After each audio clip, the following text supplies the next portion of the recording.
Но утренний стяг в жизни важен первый шаг. Слышишь, реют над страною ветры яростных атак. И вновь продолжается бой, и сердцу тревожно в груди. И Ленин такой молодой, и юный октябрь впереди. И Ленин такой молодой, и юный октябрь впереди. Весть летит во все концы, вы поверьте нам, отцы. Будут новые победы, станут новые бойцы.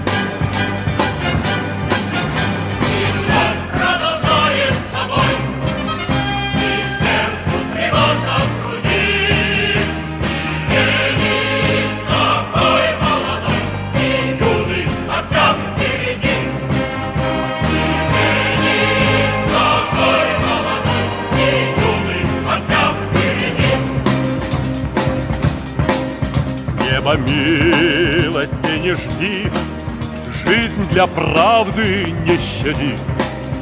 Нам, ребята, в этой жизни только с правдой по пути. И вновь продолжает собой, и сердце тревожно в груди. И Ленин такой молодой, и юный октябрь.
Greetings, everybody, and welcome along to tonight's program, where we are going to be looking in depth at the recent declaration made at the end of the Tianjin summit of the Shanghai Cooperation Organisation and what some of this might mean.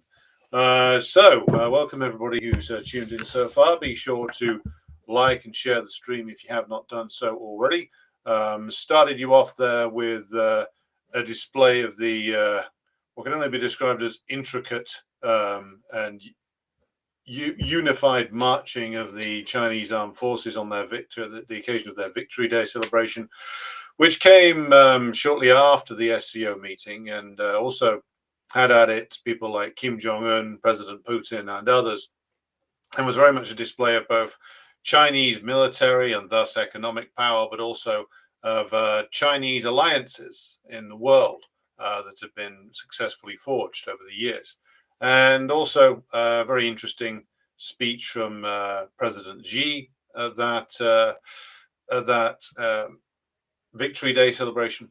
So there's certain things that we'll need to look at tonight to go through. So thank you for joining us for this examination, those of you who are tuned in thus far. So we've got with us in the chat so far, we've got Albert, Anish, Svetlana, Jerry, Pat, Community Snidelines, Robert, YepX, Crod, Bertram, Caustic Grip, Peter, Arcane Eclectic, and Victor. So good to have you with us so far. As I said, be sure to subscribe to whatever platform you're watching this on, and indeed all the others. We are live on Kick and Rumble and YouTube and Twitch and X, or Twitter if you prefer your giant psychological operations old school. So we'll start off with the discussion of the Tianjin Declaration itself. Several interesting points to be made there. I'm going to have some of the quotes up on screen. I posted the entire declaration translated out of the Chinese via machine up on the Substack, so be sure to have a look at that. I would encourage everybody to read the whole thing. A lot of interesting things in there. But I've picked out a few things to talk about, and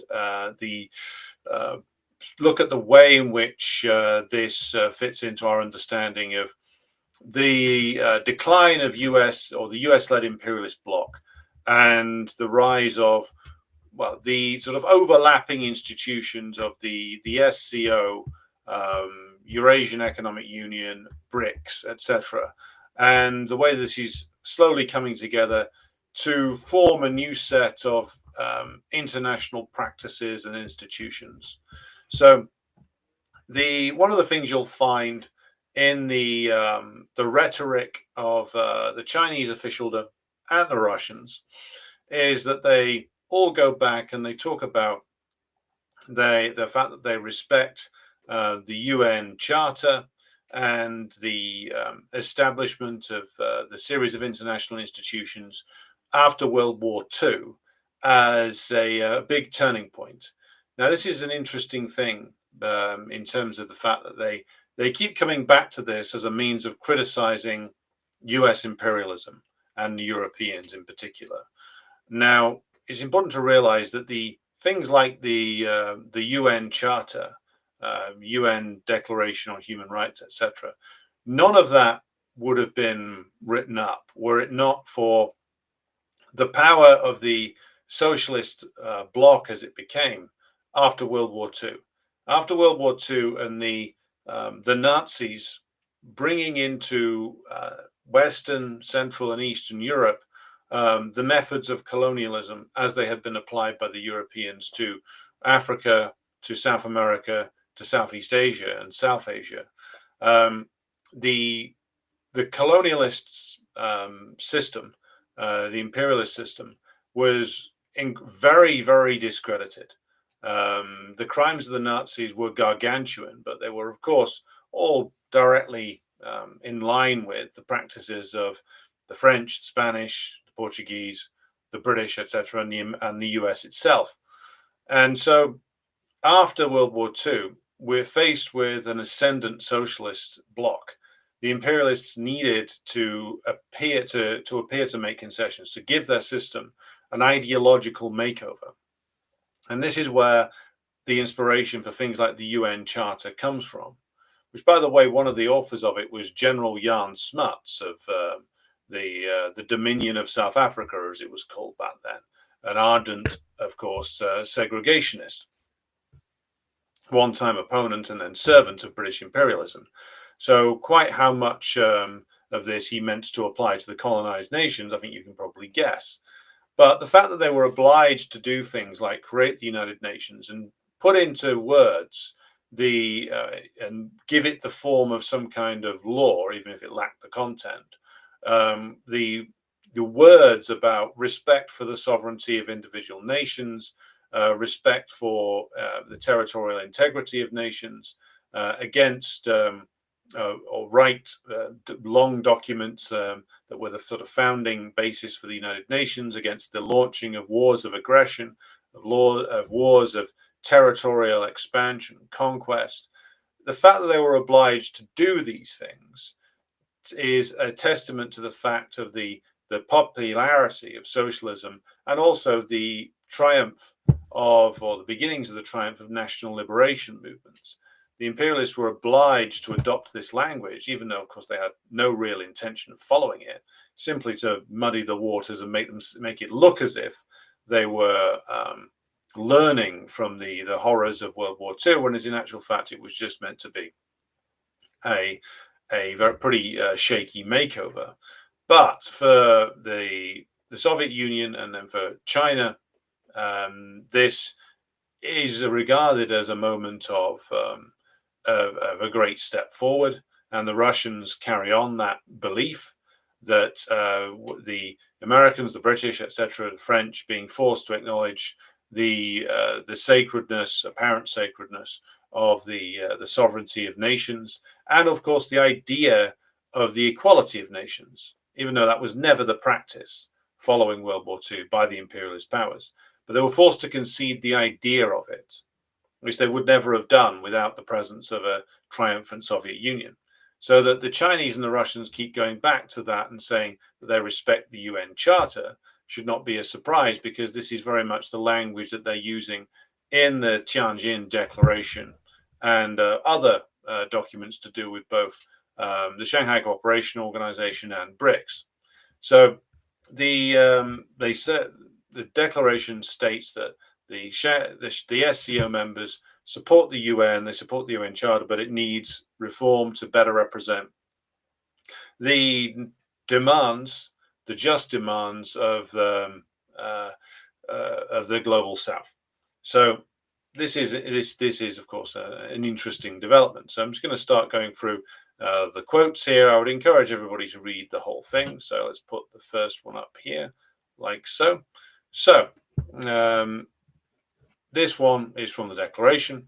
Reads as follows: Member states advocate respecting the right of people of all countries to independently choose their own path of political, economic, and social development, and emphasize that the principles of mutual respect for sovereignty, independence, territorial integrity, equality, and mutual benefit, non-interference in internal affairs, and non-use of threat of use of force are the basis for stable development. Now, the key there, I would say, is that this talk is, of course, this world that they are committing themselves to building, because in the declaration is very much clear that these are principles that the SCO members see as crucial to the creation of a new international order, which the Chinese and the Russians in particular are now openly committing to. That respecting the right of all peoples to choose their own path of political, economic, and social development, with mutual respect for sovereignty and territorial integrity, equality and mutual benefit in international relations, that's all completely incompatible with a world run by US or British or French imperialism, or the US-led imperialist bloc. That's all completely incompatible with it. The US and the British and others cannot behave in such a way. Remember, a lot of this, the Russians started to talk this way immediately after the US-led and British-led war on Yugoslavia in 1999. And if it is the case that the SCO-led emergent multipolar world order has as its principles respect for sovereignty, respect for independently choosing your own path of political and economic development, and respect for territorial integrity, then there will be no room in that for the practices of imperialism. And this is something which is enshrined in the declarations of the SCO, and it is something which the reason why Trump threw his tantrum afterwards, or part of the reason why Trump threw his tantrum afterwards, because this is, as Howard Lutnik has admirably made clear recently, and I'll come to him later, something which is again incompatible with the practices of imperialism. So I'll move on there to the next quote. Yes, and this is where it gets very interesting. Member states strongly condemn terrorism in all its forms and manifestations, firmly oppose double standing, counter terrorism, and call on the international community to give full play to the central coordinating role of the UN and fully implement relevant UN Security Council resolutions and the UN Global Counterterrorism Strategy in accordance with the UN Charter and the principles of international law. Last bit's cut off there. But what this refers to, and again, the SCO declaration mentions this a couple of times. They also mentioned setting up, and Xi mentioned it in his own speech at the SCO, setting up an SCO, essentially counter-terrorism and emergency center. And this is something which is very important to all of the nations in the SCO.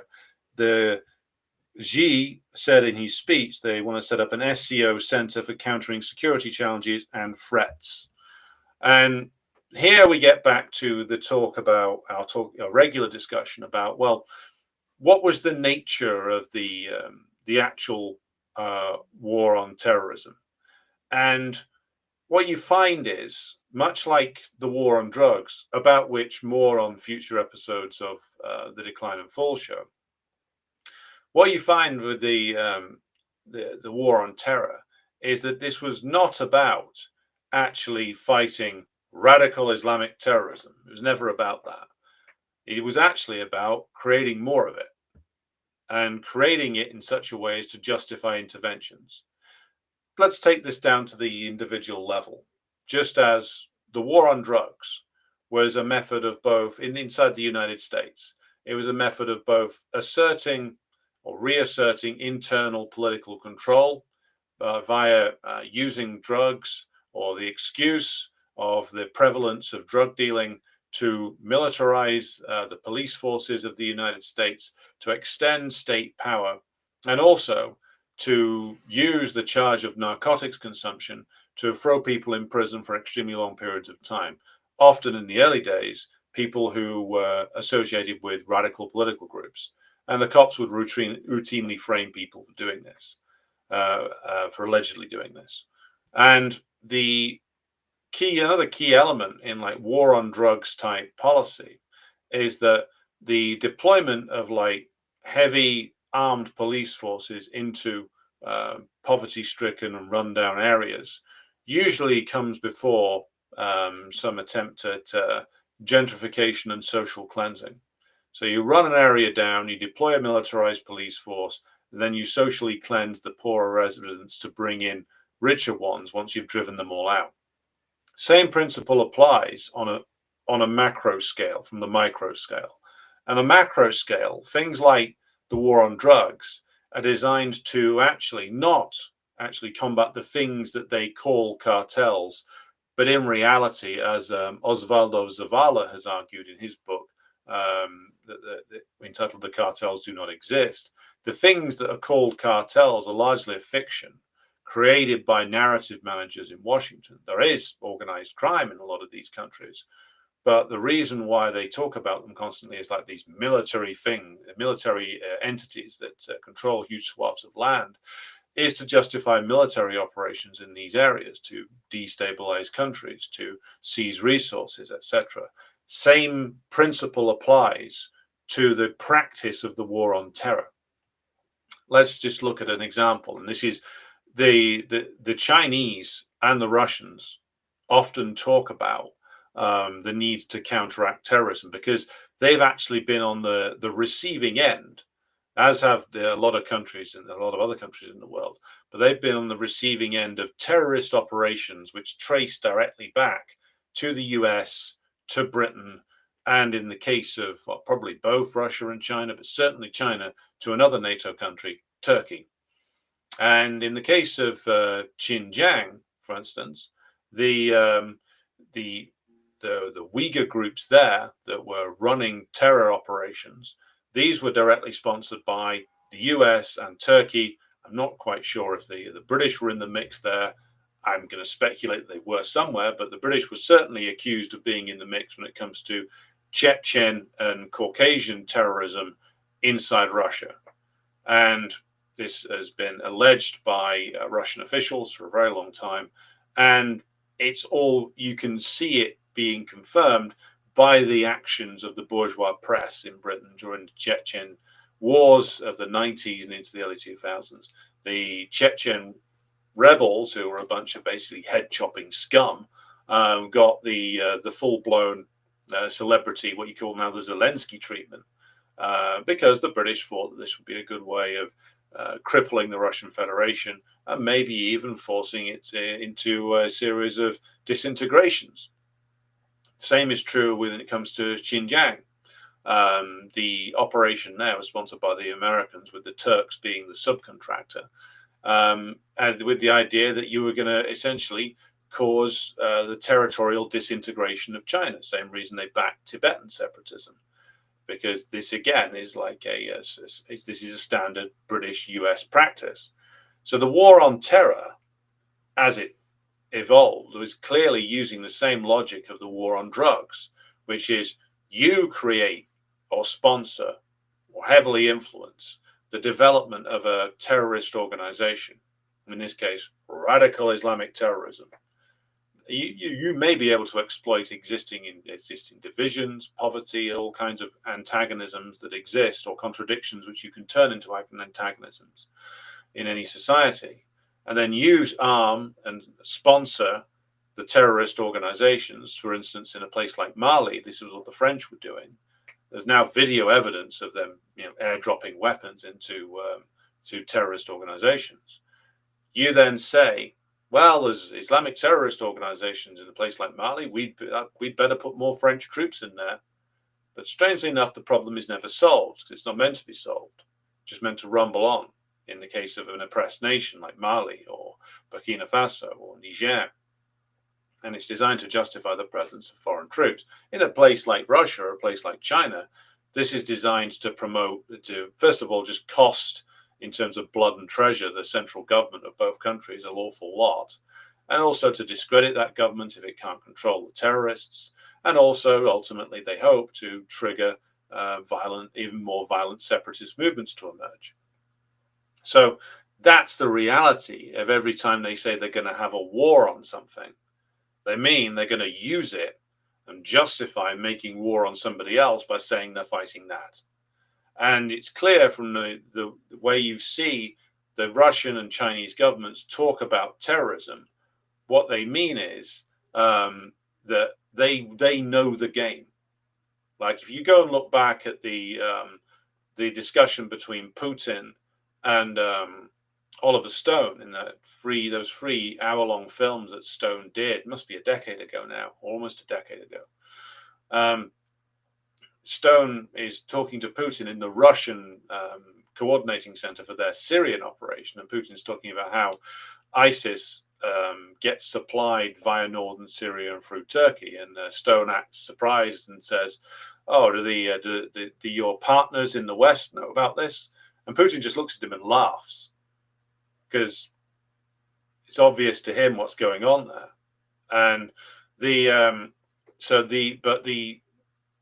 SCO countries, which of course include Central Asian countries, but the big two, of course, being Russia and China, they've all had these Islamic terror gangs to carry out actions on their territory. They've all had the extreme displeasure of being targeted by these organizations in operations which ultimately have their origin in Washington, D.C. and London. So what this means is that they're upping their fight against what are essentially indirect and direct agents of the imperialist powers. So that's what this actually refers to. So moving on to our next quote. they strongly condemn the military aggression launched by Israel and the US against Iran, which is, of course, interesting that they've fully included the US there. Such aggressive acts against civilian facilities, such as basic nuclear facilities, of course, civilian casualties, seriously violated the norms of international law and the purposes and principles of the UN Charter, infringed upon Iran's sovereignty and territorial integrity. So, again, like Iranian government had representatives at the SCO meeting. Again, important words, and it shows that the fact that the Russians have gone from trying to encourage the Iranians to be bound into the JCPOA, Joint Comprehensive Plan of Action, to increasingly defending them against US aggression, and if you believe the reports that have come out, both the Russians and the Chinese have been providing military equipment to Iran to help them rebuild what they lost in the war with the US. And it was a war with the US. Israel is just the battering ram that the US chooses to use sometimes. The battering ram was looking pretty battered itself by the end of that war. But an interesting development. And again, bear this in mind. They keep talking about the UN Charter, and again, like the Chinese and the Russians aren't stupid.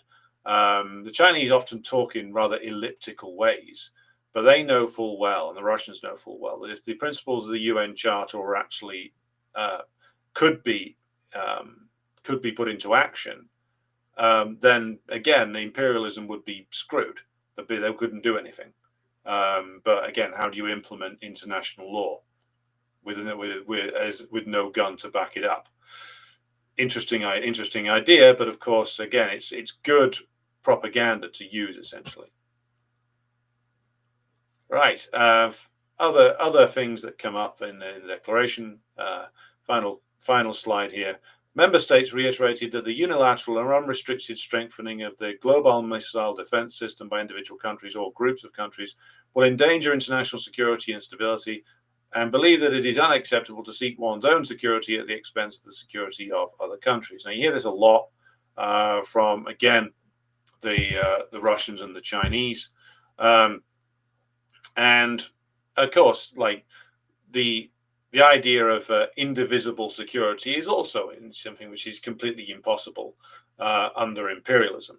The imperialist system means that everybody else has to be fundamentally insecure, has to be weak and unable to defend themselves. If you get to the point where you can defend yourself, the imperialists will start screaming that you're carrying out acts of aggression or that you're being repressive. But again, like, this is an interesting declaration, and it goes along with a lot of other things. Mostly the quotes I pulled up here are focused on security, but the other big area from the meeting that they really focused on was that they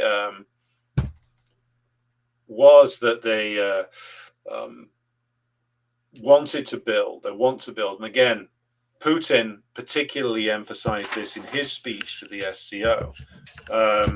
Putin emphasized the need to continue building a unified economic infrastructure, basically, particularly, and again, the final statement of the SCO does mention this, that they want to continue to promote the settlement of trade in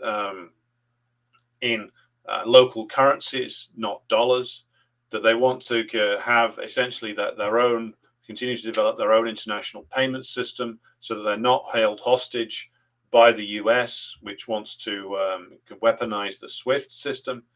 And Putin also spoke about creating things like joint bonds for member states. So going towards the development of some form of unified currency. If you're going to have joint bonds, then a unified currency of some description won't be too far behind. And also Putin in his speech, of course, went back and re-emphasized the point about the US essentially launching a coup in Ukraine in 2014 as an example of like a flagrant breach of sovereignty and territorial integrity, which of course it was. Now,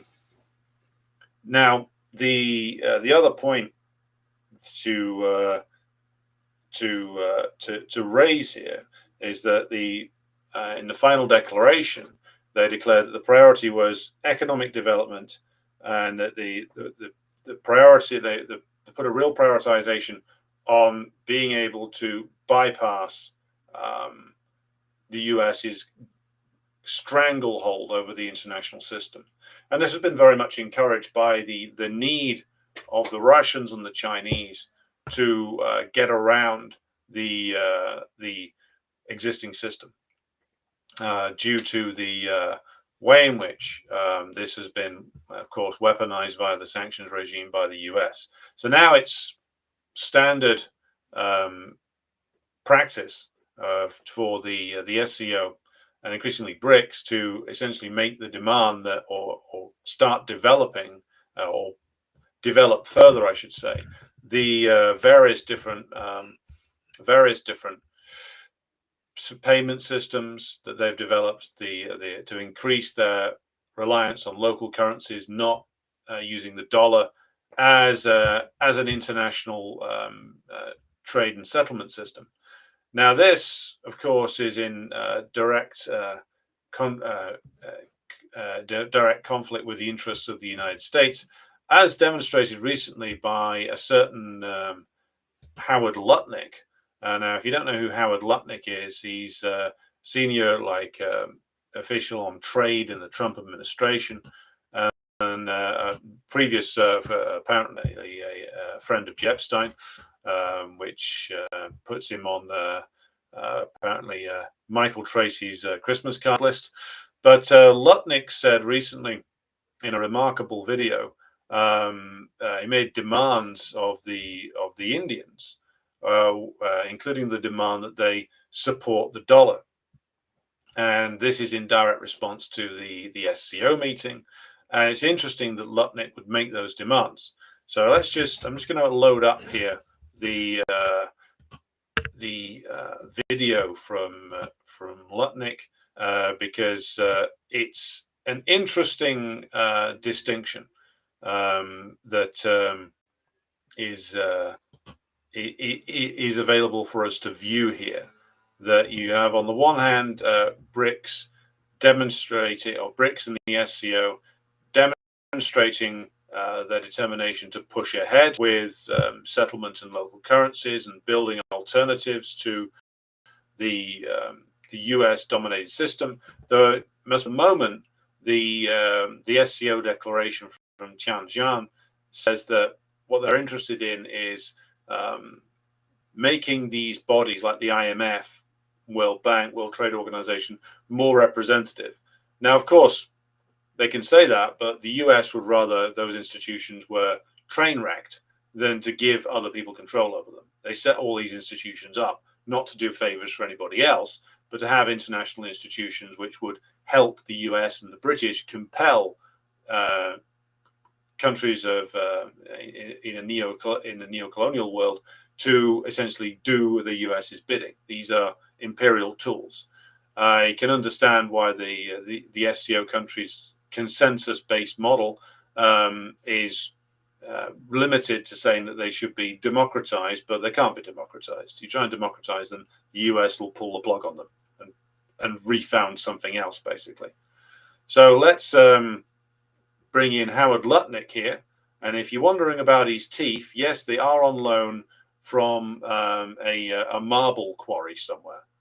So let's just India doesn't yet want to open their market, stop buying Russian oil, right? And stop being a part of BRICS, right? They're the vowel between Russia and China.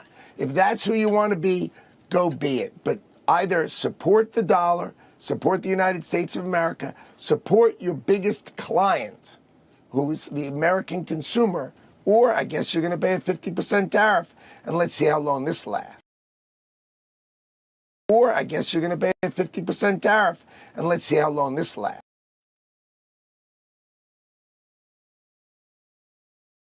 That's gone a bit funny there. Even the system here doesn't want to play Howard Lutnik's voice. But basically what he's saying there in that clip is that India has to support the dollar. India has to drop any protective tariffs they have on US goods, and has to essentially distance itself from Russia and China. It's going to pose a rather interesting conundrum for the Indian bourgeois. But of course, the true destiny of India will be dictated by the struggle of the masses against the Indian bourgeoisie itself. But it's interesting, and this is why the Trump administration is such a gift, that they come out and they say openly what the Biden administration or the Obama administration would dress up in, like, concerns about human rights, rule of law, oppressed minorities, things like that. Trump and his gang are just so crude, and this is part of the reason why the US ruling class didn't want them really in the first place. They didn't want Trump, because he just makes it so obvious. Lutnik just comes out and says, you got to buy in dollars. You've got to basically conduct your trade in dollars, buy dollar bonds, buy US debt, and you've got to basically allow our goods unrestricted access to your markets. And then we'll do you the supreme honor of continuing to provide you with contracts to produce cheap commodities for the US market. That's the offer they are now making the Indians by essentially at gunpoint. So this is the nature of imperialism is actually spelt out really well in that Howard Lutnik clip. I think I'm going to put that into like future political education classes, because this is very valuable in terms of understanding that this is imperialism with its mask off. This is what they are essentially demanding of the Indians, right? You debase yourselves and grovel before us and support us. Now, interestingly enough, Lutnik there is demanding that the Indians stop buying Russian oil. The US itself is still buying Russian uranium, quite a lot of it, for their own nuclear power plants. Strangely enough, these rules never apply to them, of course. So the big things to take away from the SCO meeting are that the SCO is part of a push by the Russians and the Chinese in particular to establish different international organizations. There's a lot of double speak that goes on here. I mean, they keep saying they support the UN, we support the UN Charter, our support for this is unshakable. But at the same time, by repeatedly calling for a fundamental reform of the UN, which will never be agreed to by the US, and they must know this, the Chinese and the Russians must know this, by saying that they're going to set up their own joint counterterrorism organization, which again, as I said, will be aimed at the kind of terrorism that the US and the British routinely engage in, by looking at the by looking at further integrating their trading themselves as a trading bloc, using individual local currencies, essentially setting rules for trade which are actually outside of the remit of the World Trade Organization, IMF, World Bank, the institutions which the US has used to dictate the terms of trade for a long time. So a lot of, again, as always with these joint statements by different countries, because these are a whole range of countries with very different internal systems, you get a sort of compromised and, again, rather elliptical language. But the trajectory of travel is clear, which is that the Chinese and the Russians and their allies will keep asking for the international institutions to be reformed. The US, the British, the French, the Germans, or at least the US, the British, and the French will keep blocking this, keep saying no, keep saying we won't do it. And therefore, what will happen is eventually the SCO, BRICS, and other Eurasian Economic Union will slowly just develop a different set of international institutions. The UN will wither away. and it'll wither away whilst the US continues to just use the UN as its own tool, and the Chinese and the Russians will keep saying how they support the UN Charter right up until the point where the UN just becomes a pathetic, withered rump, which is essentially just used by the US to make announcements in, while a lot of the rest of the world just moves into a different set of international institutions. And this summit marked a key step on the road towards that. So worth reading the full declaration in full, worth reading the speeches from Xi and Putin in full, and just making note of like what is essentially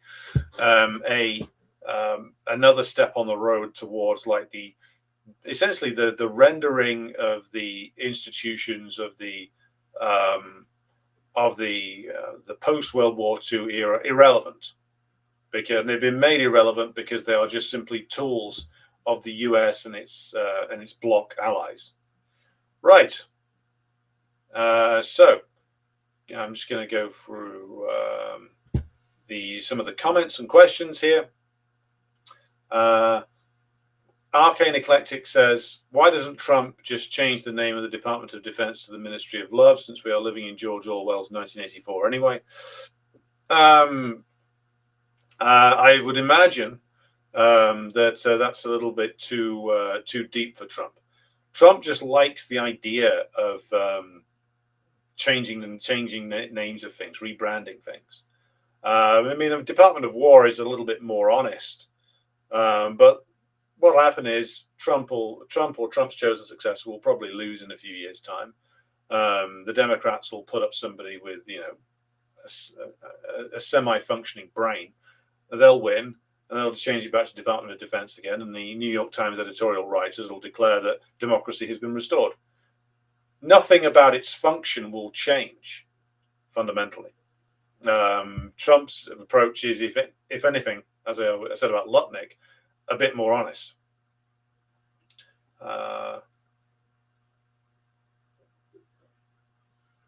What else we got here? Let's have a look. Hello to Alan in North Georgia, USA. Hello to Irish Partisan. Yepex, thank you for uploading those clips. Always good. Hello to Holger Ritter. By the way, if you've been attempting to send emails to the old email address, like I'm stopping paying for that site soon. I'm graduating over everything over onto Substack. So I'm now using a different email address. So if you want to email the show, email the following. It's Marx_Engels_Institute at protonmail.ch.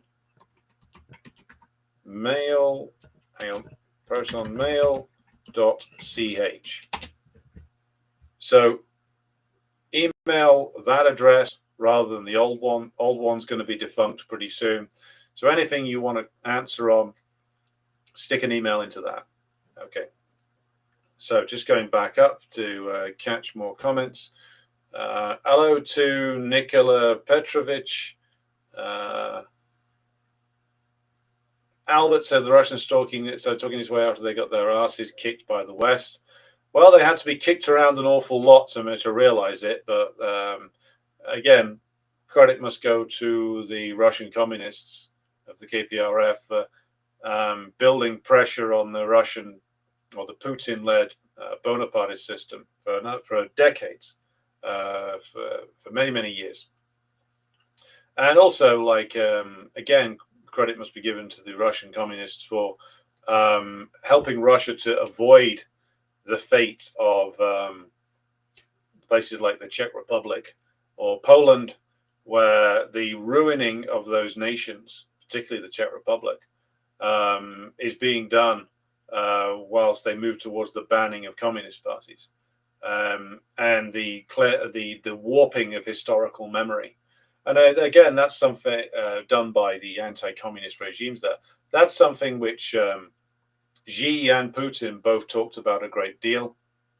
The the warping of historical memory over World War II.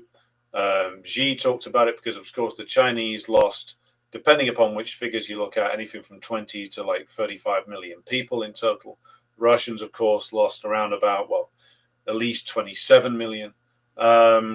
So they both talk about the preservation of historical memory when it comes to World War II, which, of course, goes directly against the Western narrative. Right.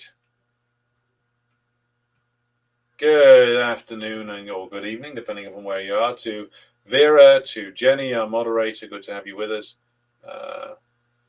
Aziz says, I heard a speech from Captain Ibrahim Traore calling out terrorism as tools of colonialism. Yeah, and he's absolutely right about that.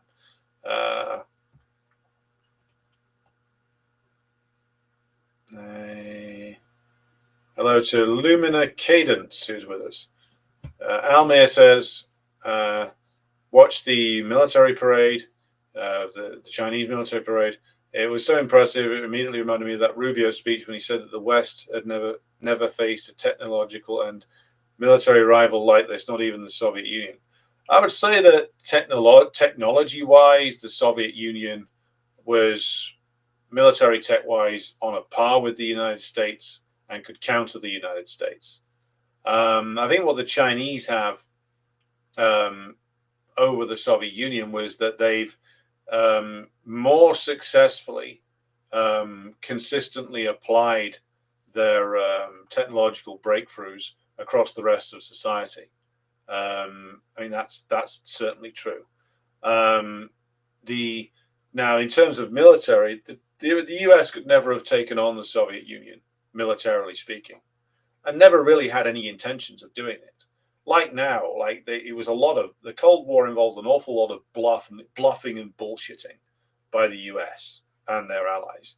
They knew that they couldn't take on the Soviet Union militarily and hope to win. That's why they never carried out Operation Unthinkable. But again, it was a lot of bluffing and, shall we say, dick swinging to try and convince everybody that they could, and they were going to any minute now. Let us at them. That was what Nixon's bluffing was all about. It's what Reagan's bluffing was all about. It was never serious because they knew they'd lose. It was a game of essentially a game of chicken where the Soviet Union had no intention of invading Western Europe, but the US pretended that they did in order to justify them doing certain things. But now, of course, that the US cannot and will not fight the Chinese. There's absolutely no prospect of it. Now, not only does the Chinese military look very impressive, marching around in its very large-scale military parade, but also it has the advantage of being much more ideologically unified and determined to fight to retain the sovereignty and independence of China than the US military does. The US military is visibly decaying and would stand no chance of seriously taking on, like the Chinese, in a major war. There was an argument being made a while back that the US Navy was militarily superior, or the US submarine fleet was superior. I don't know enough about that to say about the submarine fleet, but certainly it's now well known that Chinese have developed enough anti-ship missile systems to nullify the US Navy, and also have expanded their own. And it's said by critics of the Chinese inside the United States that, the Chinese army and armed forces are untested. Well, so is the US's. What practice against a serious opponent has this generation of US military commanders and US forces actually had? What was their major war in the last 20 years? Iraq, a ruined, sanctioned to death country, where the US just paid off an awful lot of Iraqi generals to defect, just paid them off. So where's the combat readiness of the US military? how have they proved themselves in battle in recent years when they've been doing occupations of Afghanistan and Iraq, and they've been basically like losing a war to the Taliban. So the Chinese military might not have been tested, but you can't say that the US has either. Not against like what is termed a peer competitor. Right, apparently the email address is coming up wrong, so let me have a look.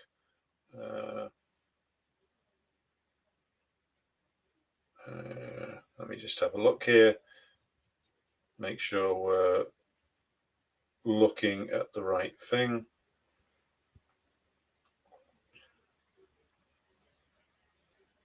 Yeah, hang on.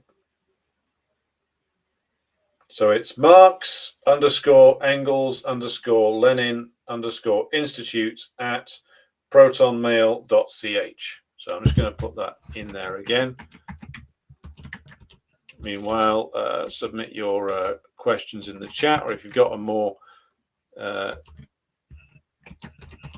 intricate one, then be sure to submit it to the email. There you go. Okay, so moving on. Where are we?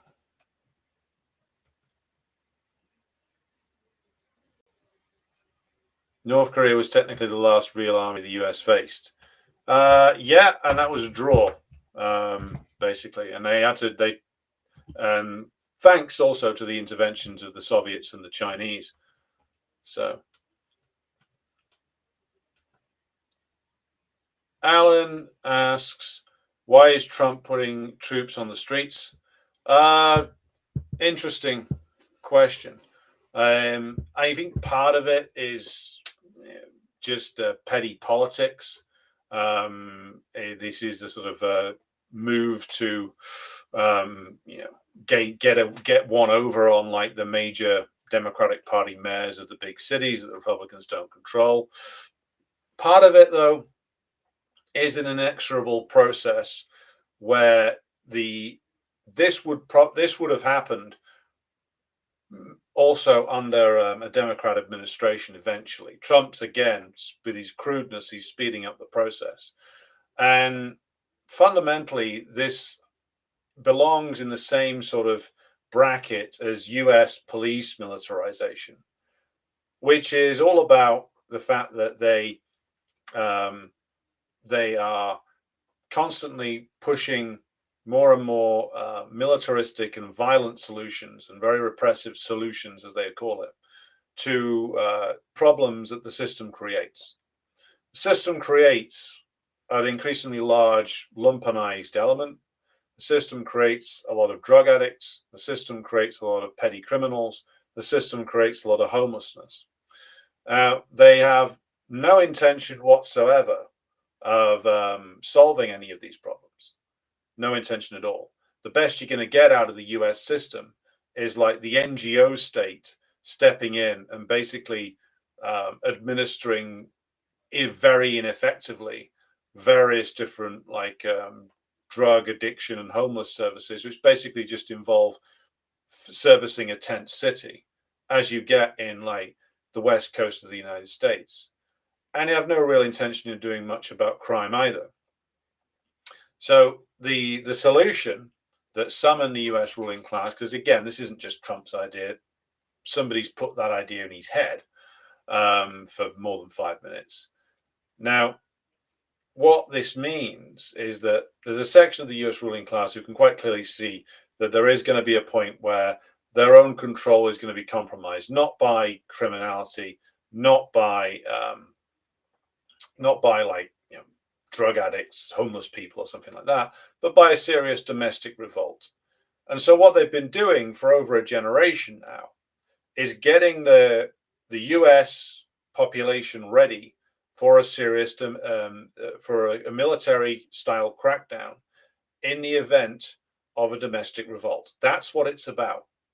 Now, Trump, God knows what he thinks he's doing, but the people behind him know what they're doing. They know that ultimately they will need to use US military forces, either National Guard units or regular army, to restore order when it comes to domestic revolt. And this is what they're getting the population used to. I mean, bear in mind, Biden did this too. Biden, Biden's handlers turn the Capitol around the inauguration day and immediately afterwards into a giant occupied military zone with like loads of like concrete barriers and military checkpoints everywhere. So Trump's not exactly the first to deploy the military to the streets of the Capitol. His predecessor did it as well.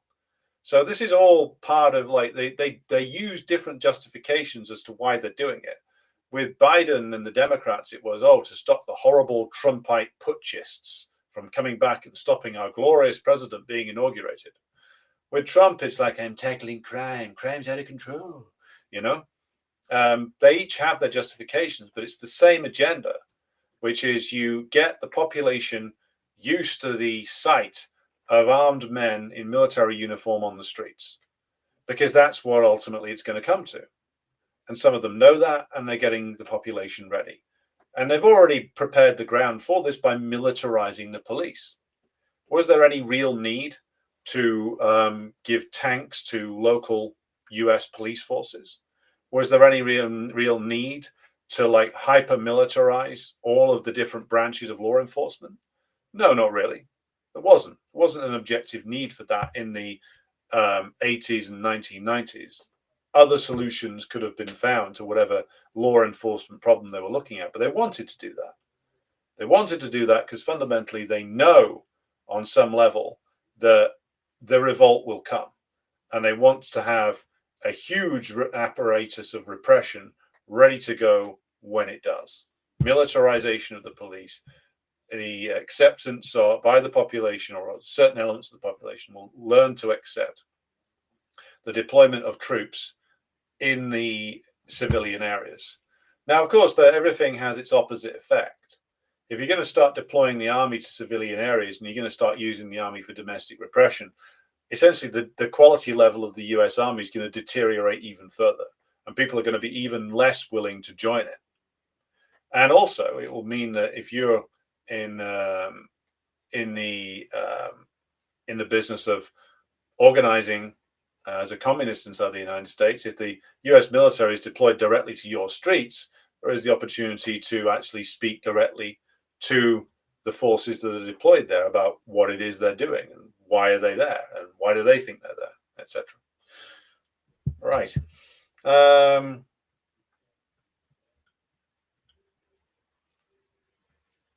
Greetings to Churban in Bucharest, Romania. Richard asked, do you think they'll let the reform win the next election? Tories seem to be over. Well, Nigel Farage certainly seems to think he's going to win because he's been in an extended audition for quite some time. This is why he changed his opinions on Russia. Remember, you can still find his speeches from 11 years ago in the European Parliament where he's denouncing the EU's involvement in the Ukraine coup and the EU's militarization. He's dropped all that now, and now he's on board fully with whatever the policy coming out of the Foreign Office is. It's why, I mean, all of them clearly expect reform to win the next election.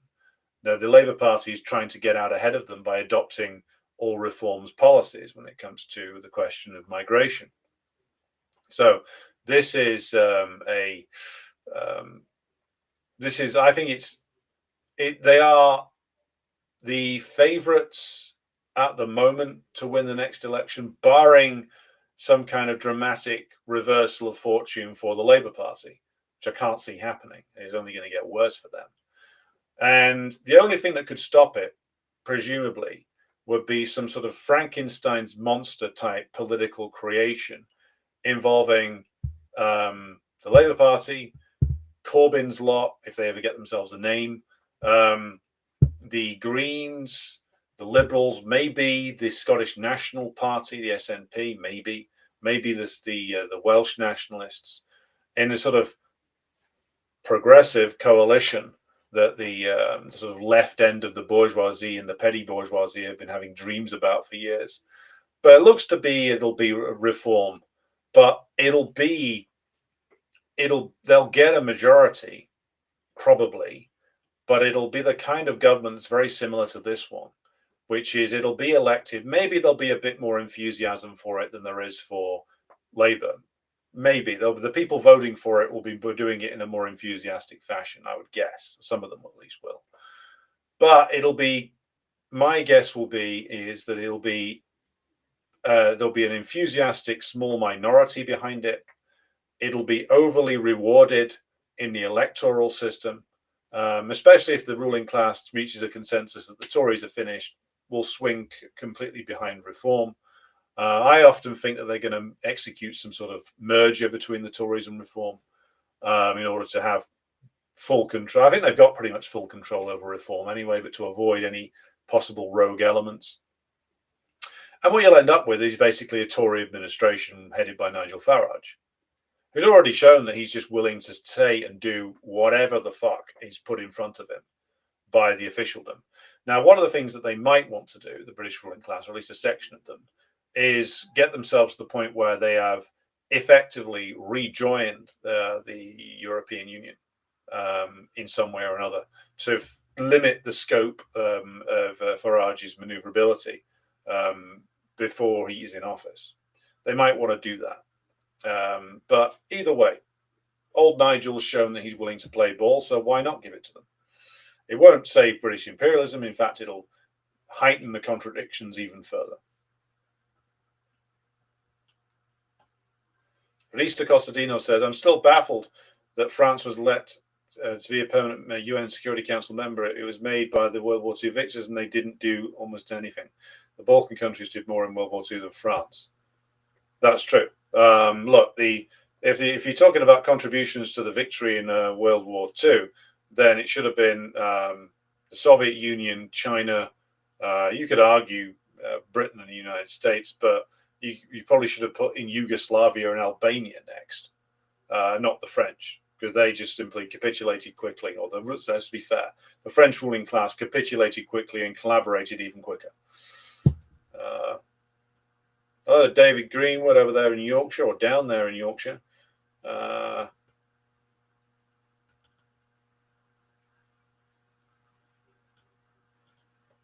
What else we got here? Alan Smith said, I was part of protesting Cop City under Biden.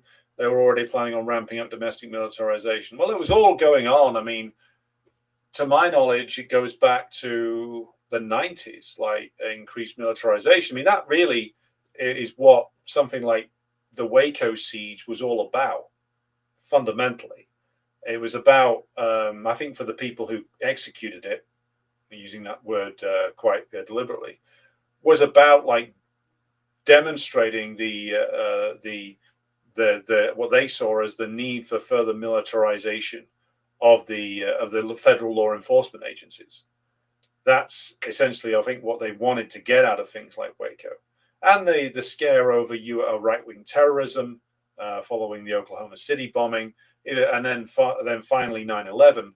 All of that was used to justify ever-increasing militarization of the police, despite the fact there was no justification for it based on the things they used as their justifications. Like the siege at Waco was a confected thing come up with by the ATF and then finished off by the FBI. The right-wing terrorism in the United States, militia movement, mostly links back to the federal government itself. All of these things are run by informants, agents, etc., of various different federal and state law enforcement agencies. So, like, if you want to know where the right-wing terrorism is coming from, it's coming from the U.S. state itself. So, like, the aim of the game was militarization and increased usage of high-tech surveillance on the U.S. domestic population. That's what the name of the game was and remains. Where are we? You've referred to Eric Blair, George Orwell, as a spy. Can you explain what the evidence is for this? Yeah, go and read any biography of George Orwell, as his pen name was, and you will see that he did reports on people to the to MI5. He did reports on his own friends. He did reports on the great American singer, Paul Robeson, who was living here in exile for a while in the 30s and 40s. He was ratting to the state. And of course, he worked for the BBC in World War II, which basically required a thorough background check. And he was cleared for that, which means basically he was regarded as a solid and dependable, good chap for the British establishment. But yes, the reference to him being a spy refers to reports he submitted to the British internal secret police force, internal intelligence services, after World War II, reporting on communist party members and as you would call it, fellow travelers, and that's why he's called a rat and a spy, because he was.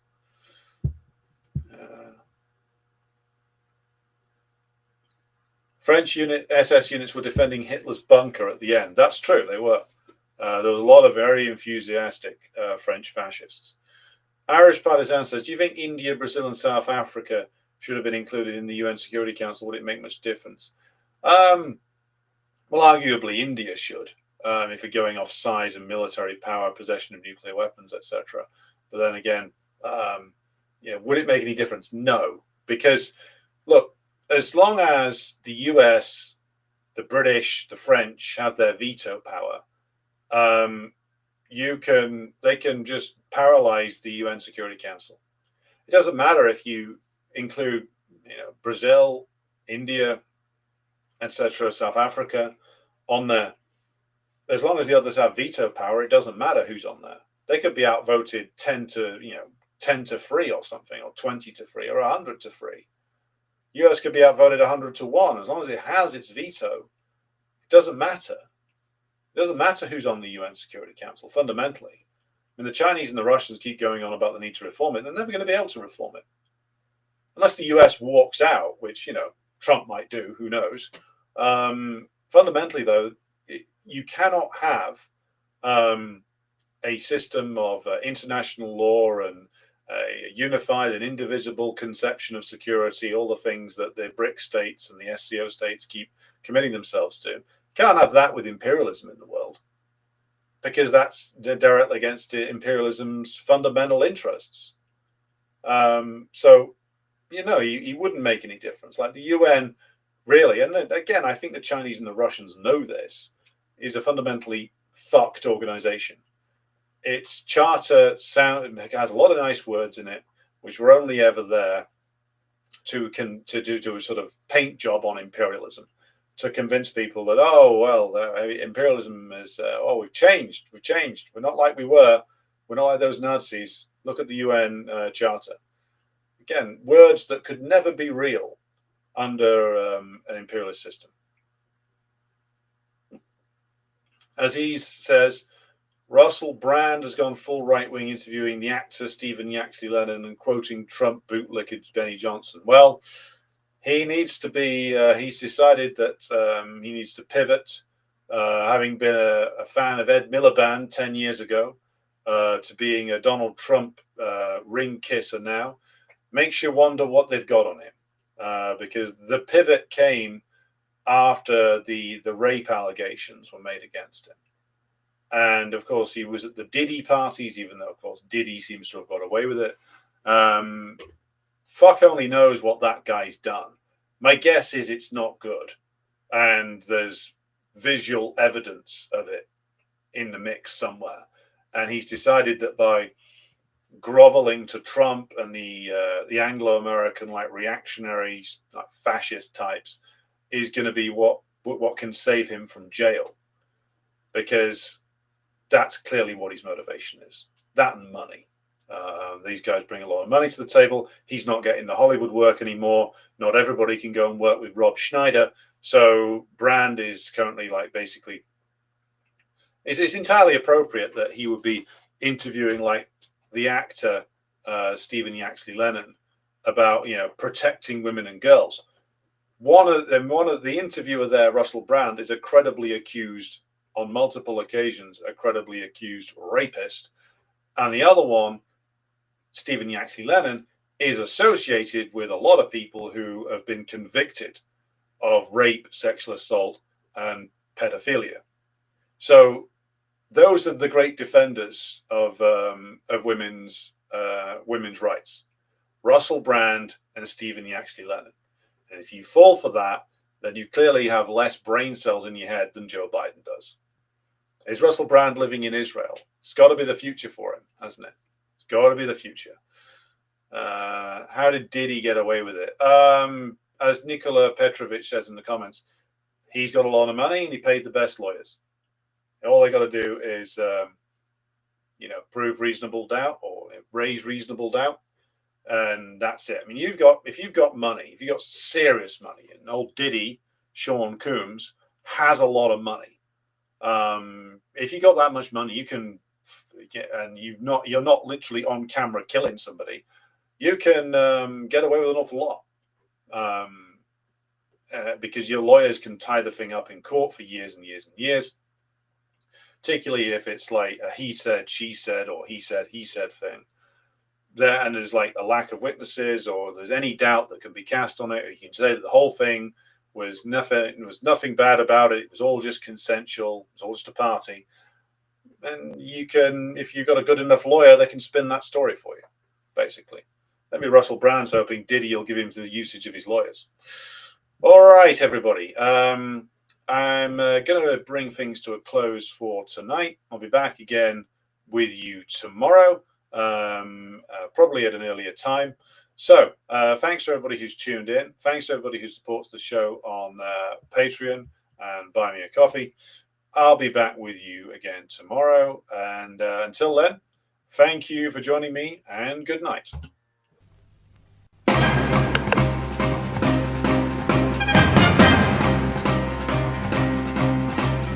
Утреннего стяг в жизни важен первый шаг.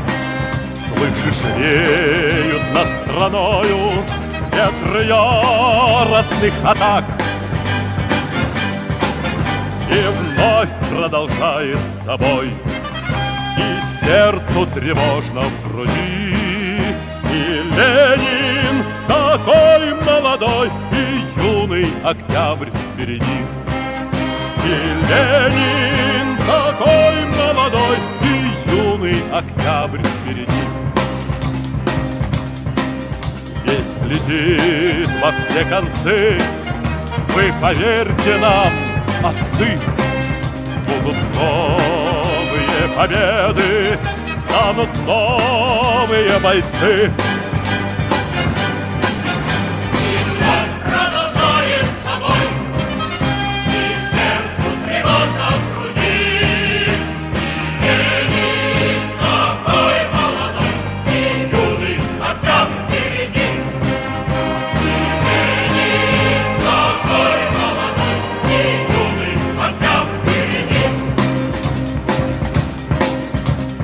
Милости не жди, жизнь для правды не щади. Нам, ребята, в этой жизни только с правдой по пути.